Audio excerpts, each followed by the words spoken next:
उसकी भी सुनाई हुई आज अदालत में। अदालत ने सबसे पहले तो एक व्यू दिया, ऑब्जर्वेशन दी जो बड़ी अहम है, जिसका मैं जिक्र करना चाहता हूँ। अदालत ने कहा कि चूँकि इस वक्त पोजीशन ये है कि 90 दिन में आइन कहता है कि इलेक्शन होने हैं, लेकिन 6 हफ्ते हो गए हैं और अभी तक किसी ने ऐलान नहीं किया कि ये कौन सी तारीख है इलेक्शन की। ना गवर्नर साहब ने किया, KPK के गवर्नर ने भी नहीं किया, पंजाब के गवर्नर ने भी नहीं किया। लाहौर हाई कोर्ट ने इलेक्शन कमीशन ऑफ पाकिस्तान को कहा कि आप अनाउंस करें, ऐलान करें तारीख का। इलेक्शन कमीशन ऑफ पाकिस्तान ने भी ऐलान नहीं किया। उसके बाद जो प्रेसिडेंट साहब हैं उन्होंने भी ऐलान कर दिया सेक्शन 57 के तहत 9 अप्रैल का, लेकिन उसके बावजूद इलेक्शन कमीशन ऑफ पाकिस्तान ने प्रेसिडेंट साहब की जो सेक्शन 57 के तहत ऑर्डर था उसको भी नहीं माना। तो इस सिचुएशन में अदालत ने समझा कि ये ज़रूरी है, क्योंकि रिप्रेजेंटेशन जो है, रिप्रेजेंटेटिव असेंबलीज जो हैं वो किसी एड हॉक बेसिस पे नहीं चल सकती। इसलिए अदालत ने कहा कि हम ज़रूरी समझा कि हम इसको डे टू डे केस को सुनेंगे और इसका जल्द फैसला करेंगे, क्योंकि ये मामला ज़्यादा देर लटकाया नहीं जा सकता। जो मेन क्वेश्चन अदालत के सामने है, जो अदालत ने अपने ऑर्डर में भी लिखा, आज दोबारा उसको रिपीट भी किया, वो ये है कि आइन में किसने ऐलान करना है इलेक्शन का। इलेक्शन 90 दिन में होना है, सवाल ये है ऐलान किसने करना है। इसके ऊपर अदालत बहस सुनना चाहती है। इसके अलावा जस्टिस अतर मिल्ला साहब ने एक और सवाल भी उठाया। उन्होंने कहा कि ये तो दुरुस्त है कि हम ये जो सुओ मोटो केस में हम ये सुन रहे हैं और पिटिशन में हम ये सवाल सुन रहे हैं कि ऐलान किसने करना है, लेकिन इसके साथ साथ आप एक और सवाल का जवाब दीजिएगा कि वो ये है कि आइन के तहत क्या असेंबली डिज़ोल्व हो सकती है। क्या असेंबलीज़ जो KPK की और पंजाब की डिज़ोल्व हुई, क्या वो आइन के मुताबिक थी या नहीं। और उसके ऊपर जस्टिस मंसूर अली शाह साहब ने एक मज़ीद सवाल कहा कि अगर सपोजिंग ये फ़ैसला होता है कि जो आइन में ये असेंबलियाँ डिज़ोल्व नहीं हो सकती, तो क्या हम इसको असेंबलीज़ को वापस रिस्टोर कर सकते हैं कि नहीं।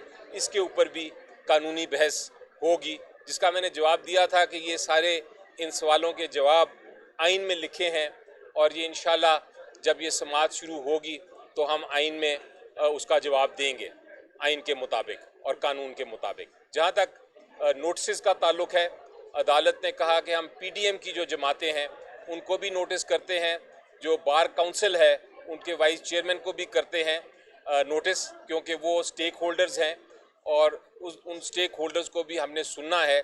लेकिन अदालत ने ये बड़ी बात क्लियर कर दी कि इस सारी जो इस केस की समाअत जो है वो डे टू डे ही होगी, क्योंकि इसमें ताख़ीर की कोई गुंजाइश नहीं है।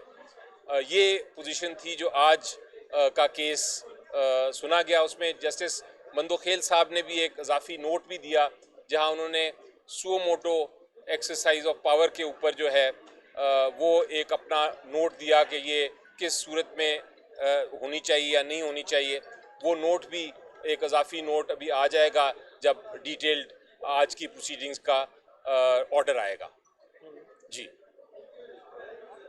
अच्छा, ये बताइएगा कि जो एतराज़ उठाया गया है अवामी हलकों की तरफ से बेंच के ऊपर, आपको लगा कि समाअत पे उसका असर हुआ?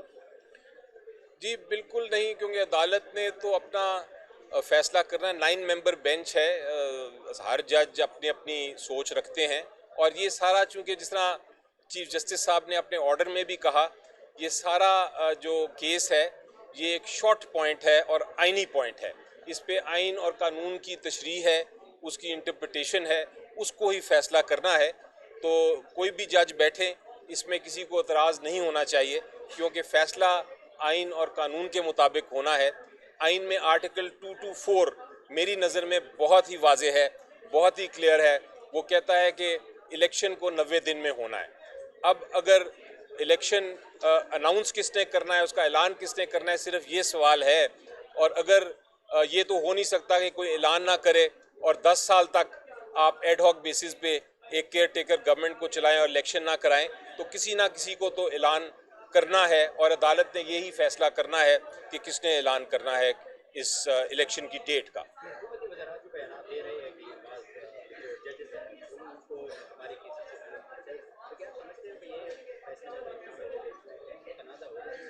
जी देखिए, कोई मुतनाज़ा नहीं होता। सबसे पहले अहम चीज़ तो ये है कि ये किसी जमात का केस नहीं, ये अवाम का केस है, क्योंकि अवाम ने इलेक्शन में जाना है। और अगर कोई जमात भागना चाहती है इलेक्शन से, तो वो मौक़िफ़ अपना पेश कर दें, उनके पास अपॉर्चुनिटी है और वो इसको डिले करने की कोशिश तो कर रहे हैं और स्टेटमेंट्स दे रहे हैं, लेकिन आके अदालत में ब्लैक एंड वाइट दे दें पब्लिक के सामने, ताकि पब्लिक को पता चल जाए कि इलेक्शन से कौन भाग रहा है और कौन नहीं भाग रहा। जहाँ तक इतराज़ है किसी जज के ख़िलाफ़, वो इतराज़ात होते रहते हैं, ऐसी कोई नई बात नहीं है, लेकिन ये सवाल ये और इसका जवाब वो जज साहब खुद ही देते हैं। अगर किसी के ख़िलाफ़ कहा जाए कि आप रिक्लूज़ करें, आप ना समाअत करें केस की, तो जज साहब ने खुद ही फैसला करना होता है। लेकिन मेरी नज़र में, ज़ाती राय में, ये एक बड़ा अनफॉर्चुनेट बात है कि हर बात पे हम एक पॉलिटिकल इशू पे अपने जज साहिबान के ऊपर इतराज़ात करते हैं। ऐसा होना नहीं चाहिए और कोशिश यही होनी चाहिए कि जो भी अदालत है, जो भी बेंच चीफ जस्टिस साहब फॉर्म करते हैं फॉर्म, उसी बेंच के सामने बहस की जाए, आइन में जो लिखा है उसके ऊपर फैसला हो जाएगा। अच्छा, एक सर बड़ा ये बताइएगा कि अगर ये 25-30 दिन केस चलता है और उसके बाद फिर 3 महीने का टाइम इलेक्शन कमीशन को भी चाहिए, तैयारियां करनी है, उन्हें बैलेट पेपर प्रिंट करने, शेड्यूल जारी करना, अगर 3 महीने में ये इलेक्शन नहीं होगी तो फिर आइन की खिलाफवर्जी नहीं होगी दोबारा? जी देखिए, एक चीज़ तो मैं आपको क्लियर कर दूं, इनका सवाल ये है कि 25 दिन केस चलेगा। मेरी नज़र में ये केस 25 दिन नहीं चलेगा। मेरी नज़र में ये केस में शॉर्ट पॉइंट्स इन्वॉल्व हैं और बहरहाल अदालत ने खुद रेगुलेट करना होता है, लेकिन मुझे नहीं लगता कि हफ्ते से ज़्यादा ये केस चलेगा। अच्छा, ये थैंक यू। आप दोनों में जी। एक मिनट, एक अहम सवाल है। जी। आप दोनों असम्बलियों की तहलील के मामले में आप कौंसल हैं, राइट? मुझे ये बताइएगा कि इनकी इसकी तारीख क्या बनती है दोनों असम्बलियों की?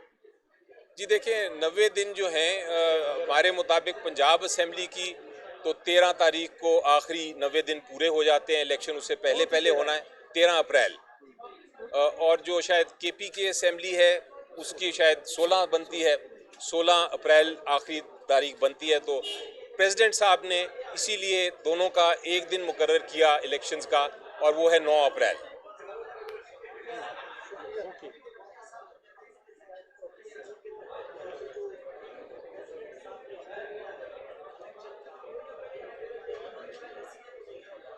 जी देखें, ख्वाजा साहब जो भी कहते रहें, लेकिन सवाल ये उनसे वापस जवाब आपको पूछना चाहिए कि वो इसका जवाब दे दें कि अगर प्रेसिडेंट भी नहीं कर सकता, इलेक्शन कमीशन भी नहीं कर सकते, गवर्नर भी नहीं कर सकते ऐलान, तो फिर ऐलान कौन कर सकता है वो बता दें, उससे ऐलान करा लेते हैं। ठीक है। हमें भी प्रेस कॉन्फ्रेंस करनी है।